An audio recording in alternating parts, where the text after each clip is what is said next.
સુરતના ઉધના વિસ્તારમાં પ્લાસ્ટિકના કારખાનામાં લાગેલી આગમાં 5 જેટલા શ્રમિકો દાઝી જતા તેઓને હોસ્પિટલે ખસેડાયા હતા. તો બનાવની જાણ થતાં ફાયર ટીમ સ્થળે દોડી ગઈ હતી અને આગ પર પાણીનો મારો કર્યો હતો.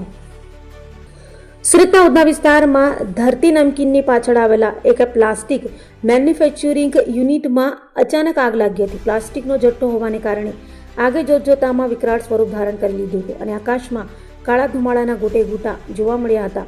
કારખાનામાં કામ કરી રહેલા શ્રમિકો કંઈ સમજે તે પહેલા આગ પ્રસરી જતા નાસભાગ મચી ગઈ હતી. તો સવારે લાગેલી આગમાં 5 જેટલા કામદારો ઈજાગ્રસ્ત થતા તેઓને નવી સિવિલ હોસ્પિટલે ખસેડાયા હતા, જ્યાં તેઓની સારવાર કરાઈ હતી. તો આગ લાગ્યાની જાણ થતાં ફાયરનો કાફલો સ્થળે દોડી ગયો હતો અને પાણીનો મારો કર્યો હતો, જ્યારે ઈજાગ્રસ્ત તમામ દર્દીઓ 30 થી 50% સુધી ગંભીર રીતે દાઝી ગયા હોવાનું નવી સિવિલ હોસ્પિટલના ડોક્ટરે જણાવ્યું હતું. તો હાલ તમામ દર્દીઓ સારવાર હેઠળ હોવાનું પણ કહ્યું હતું. જી સાહેબ, આપનું નામ, કઈ જગ્યા શું ઘટના બની? હું છું સબ fire officer Rohit ખલાસી. Udhna Udyognagar road number 3 ખાતે આગની ઘટના બની હતી પ્લાસ્ટિકના ગોડાઉનમાં, એવો અમને ફાયર કંટ્રોલ તરફથી કોલ મળ્યો હતો. એટલે ઉધના માન દરવાજા અને ડિંડોલી ડુંભાલથી ગાડી રવાના કરી હતી. અહીંયા અમે આવીને જોયું તો ધુમાડો પુષ્કળ પ્રમાણમાં હતો અને પહેલા મારે આગ ફેલાયેલી હતી. એટલે આવીને આગ અમે તાબડતોડ હોલવી નાખી.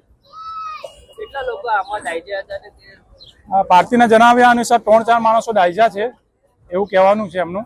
એટલે અમે પ્રાઇવેટ વાહનમાં પ્રાઇવેટ હોસ્પિટલમાં એમને શિફ્ટ કરી દીધા છે.